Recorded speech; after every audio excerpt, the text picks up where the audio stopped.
It was my friend's birthday, and there were 8 of us who showed up. The people who arrived were named Alex, Matt, Andy, Nolan, Nick, Will, Frank, and me.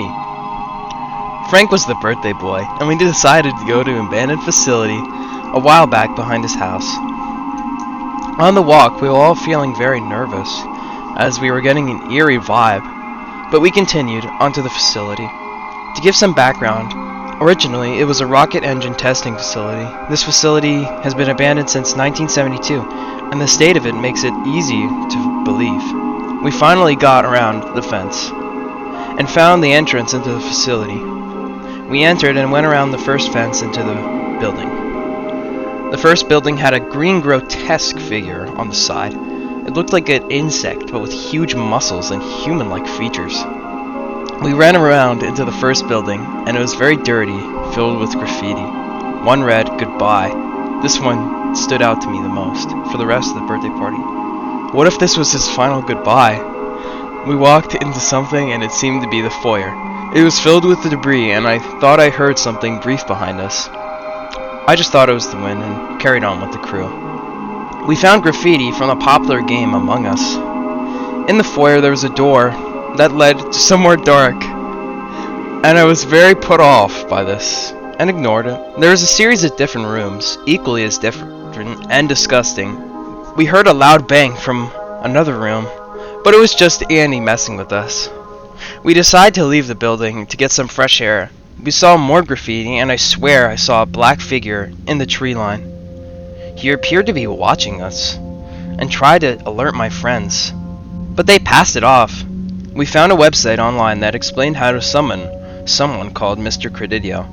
Apparently he had a record of sexual assault and pedophilia. Apparently, to the website, we had to run around in a circle and chant, "I love kids!" We decided to set up the ritual, and we did everything correctly, apparently, to the website. Then miraculously a strong man appeared. He had a short cut and a fading hairline. He also had a light beard. I froze, and the sight of his frightful gaze paralyzed me. Will attacked him, and he disappeared into the ground. We decided that the only way to save ourselves from the disaster we had caught ourselves in was to set off a firework to fend off the beast. We had to find something that we could prop up the firework, and after a bit of searching we found it. We placed the firework in a bottle and lit it. It set off a couple shots. After a bit of messing around, we decided to head over to the water tower. We were heading off to the building, and then we heard someone running towards us. We looked behind us, and it was Mr. Credidio. He had taken off his shirt and seemed to have one of his hands in his pants. We ran, and Mr. Credidio yelled at us.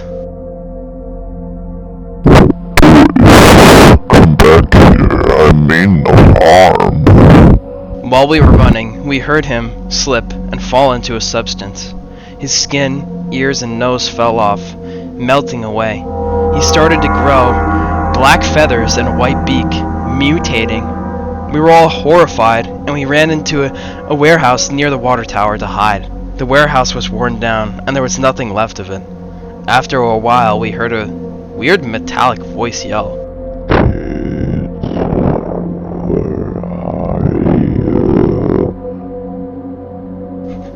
Then we heard it run off, and we decided it was safe to come out.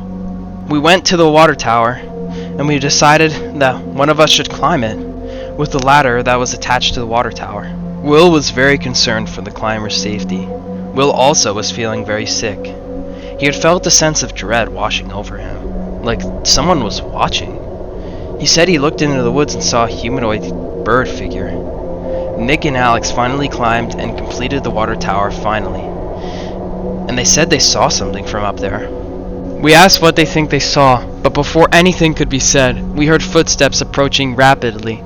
We hid behind the water tower and in the nearby bushes.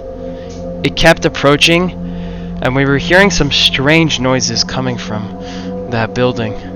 Our friends from up the tower finally realized what was happening, and they stopped yelling to hide. After a while, though, nothing happened. We scouted the area, and we couldn't find any trace of footsteps, or that anyone had been there. Our friends came down from the water tower, all terrified. We all wanted to leave now, We noticed that we couldn't find any trace of Mr. Credidio either.